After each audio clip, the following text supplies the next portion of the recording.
Hello mga kabibig, welcome back sa dating bagong YouTube channel. So ito na kabibig ang ating pag-usapan ngayon kung saan puwersa na ang dalawang higanting bansa, ang dalawang maimpluwensyang bansa at mayamang bansa, China at Amerika. Wow! President Donald Trump at President Xi Jinping sanib puwersa para kalabanin ang ICC. Good news yan! 'Di ba? Isang sampal ito ni BBM. Bakit ka bibig? Natural.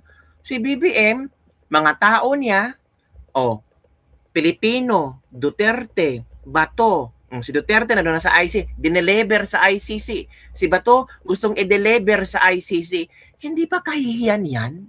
Hindi ba sinampal ni Donald Trump at ni Xi Jinping si BBM? Nakakahiya. Hindi nga tayo parte ng ICC, nag-deliver pa tayo ng tao papuntang ICC. Pinakulong pa ni BBM si Pangulong Rodrigo Roa Duterte. 'Di ba? Itong pagsanib puwersa ni President Donald Trump at President Xi Jinping, sabi nila, ito kaya ang kanilang sikretong pagtulong para makalaya si PRRD? At bakit kaya pinag-usapan nilang ICC? Marami namang mga importanteng bagay ang kailang pag-uusapan. Bakit ang ICC na alam natin na nandun si Pangulong Duterte? Ito kaya ang kanilang layunin na palayain si Pangulong Duterte? Ito kaya ang pwedeng maging deal ni na Donald Trump and Xi Jinping versus ICC. Sige ICC, hindi ka na namin kalabanin. Basta palabasin mo lang si Duterte. Ay, pwedeng mangyari yon. O ICC, matigas talaga ang ulo mo. Sige, ito ang gagawin namin. Kakalabanin namin kayo. Nako, delikado yan ICC. Dapat mag-isip na kayo ng posibleng anong gagawin nyo. Ito kabibig, oh. Ito ang pinag-uusapan ito ng maraming netizen ngayon.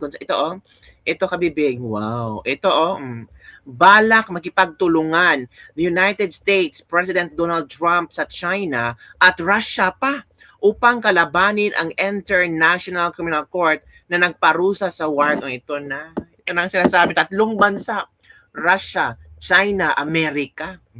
Sabi ni Kifi Chu, Dear Trump, Putin, and Xi, kalabanin niyo si BBM. He's the world's biggest traitor. Siya lang ang leader ng isang sovereign na bansa na nagpapaka-aso sa ICC dahil yan lang kaya niya. Halaka. Naku. I'm sure alam na ni Trump, alam na President Xi Jinping, at alam na ni Putin na itong si BBM ay talagang pinakidnap, dinelever si Pangulong Duterte sa ICC. Baka itong tatlong to ay nag-communicate na kung paano na tulungan ang kailang friend na si Pangulong Rodrigo Roa Duterte. O ito pa kabibig ha. Donald J. Trump wants Russia and China to team up against war crimes court at the International Criminal Court ICC. This comes after the president trip to China from May 13 to 15. Trump traveled to China for the first time in almost a decade to talks on various matters, including trade and nuclear power, the U.S.-Iran war, and more. According to a recent report by the Financial Times, U.S. President Donald Trump has allegedly asked China and Russia to help him fight against the power of the War Crimes Court at the ICC. Nako, U.S., China, Russia. Baka magalit sa inyo si Bongbong Marcos niyan. Saan pa niya i-deliver yung free ang mga Pilipino who had happened to be his political enemies? Gabi pa naman ang effort ng whole of the government approach, DOJ, DILG, NBI, PNP, paano papapalakpakan ng mga Pinklawan, Dilawan, Spuluhan at Joma Season Club si BBM kung gagawin niyo sa ICC. Inutil yata ang judiciary kaya ICC ang pag-asa. Ooh, nako, ito kabibig oh. Grabe na. As in, balak ni US President Donald Trump na makipagsanib puwersa sa Russia at China para kalabanin ang International Criminal Court o ICC na nagpaparusa sa war crimes. Base sa report ng Financial Times, sinabi yan ni Trump sa Beijing, China Summit kung saan present din si Chinese President Xi Jinping. Dumalo rin sa magkahiwalay na araw si Russian President Vladimir Putin. Wala pang komento ang White House tungkol dito. Pero kung matatandaan, pinatawa ng parusa ni Trump si ICC Prosecutor Karim Khan. Dahil yan sa pag-i-issue ng warrant of arrest kay Israeli Prime Minister Benjamin Netanyahu na siyang kaalyado ni Trump sa giyera sa Middle East. Hindi miyembro ng ICC ang Israel, pero bahagi ng International Tribunal ang Palestinian territories kaya iniimbestigahan ng ICC ang pag-atake ng Israel sa Gaza. Balak ni US President Donald Trump na Ang saya. Ito ang komento ng ating mga netizen. Pag ito natuloy, mapapakamot ulo talaga si Bibi kasi siya ang mali-malitang pera na binayad nila. Feeling ng ICC sila ang makapangyarihan sa buong mundo. Good news, salamat, sana matulungan nila si Duterte mapalaya. Pray to God, tropa naman nila si Duterte. Nako, wala nang matakbuhan si Trillanes. No choice na ang mga bias na media. May pahabol pa yan sa United Nations. Grabe, no? Grabe ang ICC.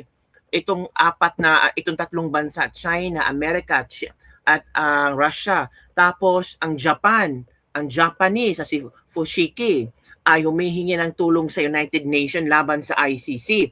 So grabe. Go US, China. The ICC is a kangaroo court.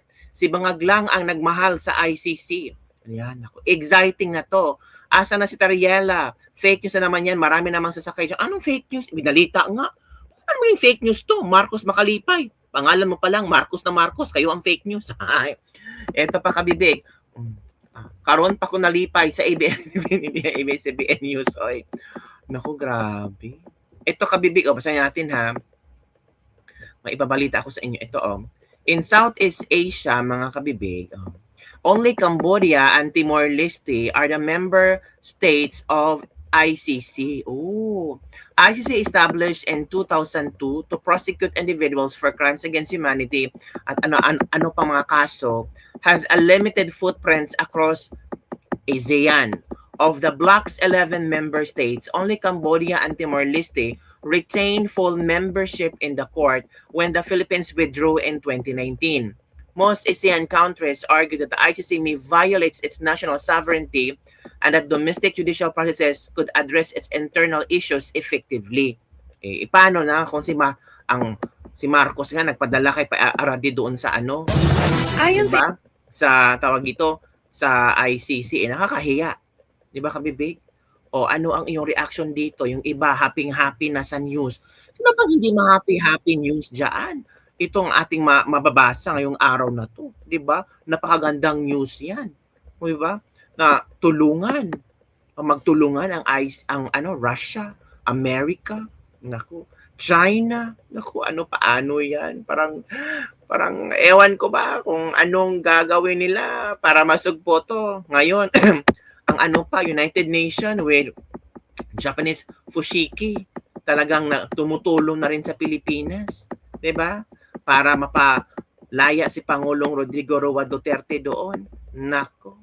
Ayun, parang nako. Ang sakit sa isipan. Ang sakit sa isipan talaga. Mapakamot noo talaga si BBM. Ano pa ang gagawin ko para hindi matuloy ito? Ewan namin sa iyo.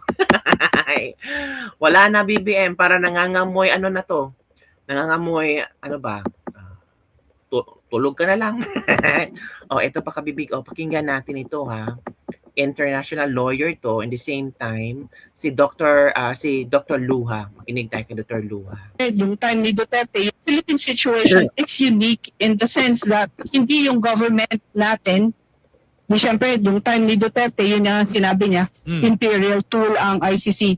But in this situation sa Philippines ngayon, unique in the sense na ang government mismo ang gumagamit ng ICC as a political tool and ang nagrereklamo yung marginalized or opposition group.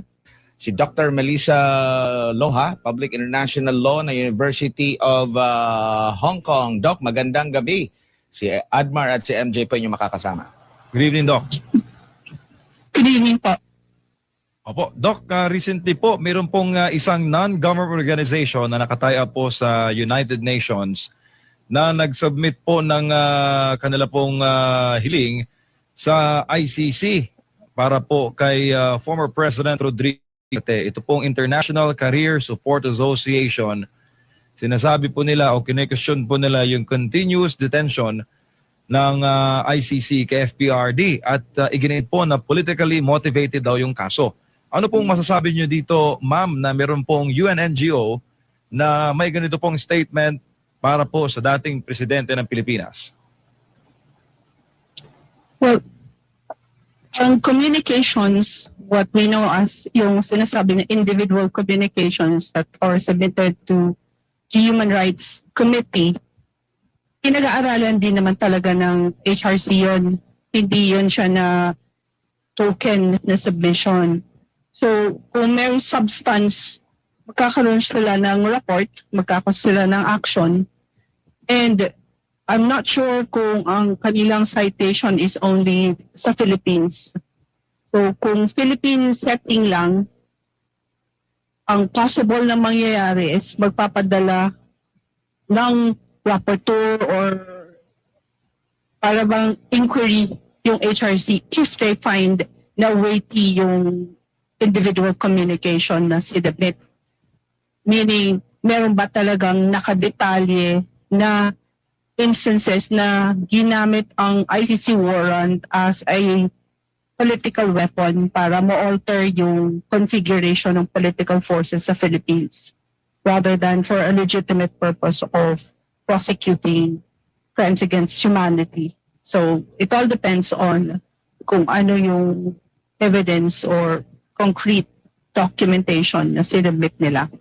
Opo, para kasi sa grupo, ma'am, itong ginagawa ay politically motivated, kaugnay sa 2028 elections, at sinabi pa nila na ito rong si President BBM, ginagawa ito targeting the Duterte family to tarnish the reputation of the former president at may kaugnayan po ito sa kasalukuyang estado ng kanyang anak na VP. Politika raw po ito lahat. Kaya itong patunayan, ma'am? Ano kayong masasabi niyo po dito sa kanilang pong pahayag? Hindi naman unusual na magpadala ng ganyang klaseng communication, but with respect to ICC, hindi ako naka-recall na nagkaroon ng ganyang communication. Sa other instances, meron lang mga statements issued by those states na nag-withdraw like Burundi, Mali, Niger, and ano pa ba yung nag-submit? Hungary. Talagang dinideclare ng kanilang own government na ginagamit ang ICC as an imperial tool. Yung Philippine situation is unique in the sense that hindi yung government natin, siyempre, yung time ni Duterte, yun na sinabi niya, imperial tool ang ICC. But in this situation sa Philippines ngayon, unique in the sense na ang government mismo ang gumagamit ng ICC as a political tool and ang nagre-rekamo yung marginalized or opposition group. So, this would be an interesting interplay sa HRC because for one thing, hindi sila pwedeng mag-interfere sa politics, sa national politics ng kahit anong bansa. So, that would be a testing ground for the HRC then. Opo, unique nga ito, ma'am, no, na senaryo o case study itong paksa ni former President Rodrigo Duterte. At para magkakaroon po, ma'am, ng remake sa kaso po ni Senator Bato de la Rosa, sinabi po ng kanya pong legal team na in all forms, in all aspect, mukhang magkakaroon daw ng Duterte 2.0 dito po sa kaso ng incumbent senator. Ano pong masasabi niyo doon, ma'am? Well, yung PRO na deny and therefore hindi ako makaka-comment unless I see the resolution on the TRO. As to the substance, pending pa siya. And one possible reason na na-deny yung TRO kasi baka ang ilalabasan nila ay decision mismo which would be good for everyone para wala ng constitutional crisis. Kasi kung hindi talaga nila ma-resolve, and by resolution, I mean not just to resolve the issue raised by Duterte and Senator Bato, but also to issue guidelines para sa future instances na magkakaroon na naman ng ICC warrant, guided ang law enforcement, guided din yung Congress, guided yung lower courts. Kung walang ganong guidelines ay lalabas, medyo mahihirapan talaga. Magkakaroon ng perennial crisis kasi based on the ruling ng appeals chamber, mukhang magkakaroon siya ng perpetual jurisdiction in the sense na any case stemming from the investigation na na-initiate nung period na interim period from the time of withdrawal to the 1-year period na mag-wrap up sila, mukhang lahat ng cases stemming from that investigation, mag-assert sila ng jurisdiction in the sense na jurisdiction over the subject matter. So unless ma-resolve ng Supreme Court yung issue ng applicability ng Article 59 ng Rome Statute, may hirapan tayo every year kung halimbawa meron na naman ipapa-arrest ang ICC. And Yun. Mahirapan. And speaking of article, shinare ito ha. Ito ang sabi ni Fushiki. Magkaalaman talaga kabibig. Sabi ni Fushiki, paglabag sa Rome Statute Article 42.3. Ang Article 423 or ang Artikulo 42, Talata 3 ng Rome Statute ay malinaw na nag-uutos na ang mga miyembro ng Office of the Prosecutor ay hindi dapat makisali sa anumang aktibidad na malamang na makagambala sa kanilang prosecutorial functions o makaapekto sa tiwala sa kanilang kalayaan. Sa pagtanggap sa isang target na selektibong isinuko ng isang rehimen na gumagamit ng liquidated foreign assets at ninakaw na pondo ng bayan upang bilhin ang impeachment ng anak ng akusado, lubos na nakompromiso ng ICC ang kinakailangang objectivity at neutrality. Sabi ni Sean Ferguson Fushiki. Yan kabibig. Yan ang kanyang bahagi sa sulat sa UNHRC AHRC.62 NGO 31. Kabibig. Yan ang sinasabi natin. Kung divine intervention mo itong pagsasanib puwersa ng China, America at Russia para kalabanan ng ICC, you will accept that one. Diba? At makalaya si Pangulong Rodrigo Roa Duterte. Malaking kapayapaan sa puso natin, malaking happiness yan sa ating mga kabibig dyan, di ba? Napakalaking tulong mga kabibig. So ikaw kabibig, ano ang iyong reaksyon hinggil dito? Makakatulong kaya itong pagsanib puwersa ni na Donald Trump, ni na Putin at Xi Jinping para kalabanan ng ICC? Ano kaya maging reaksyon ng ICC ngayong tatlong malalaking bansa, makapangyarihang bansa, ang di umano'y kakalabanin sila? Saan sila hihingi ng tulong? Kay VVM? Kay VVM. Yun lang kabibig ang ating nila sa Lebag-Lebag for today. Don't forget to like, subscribe, and share this video. Bye everyone. See you next time. Away na to.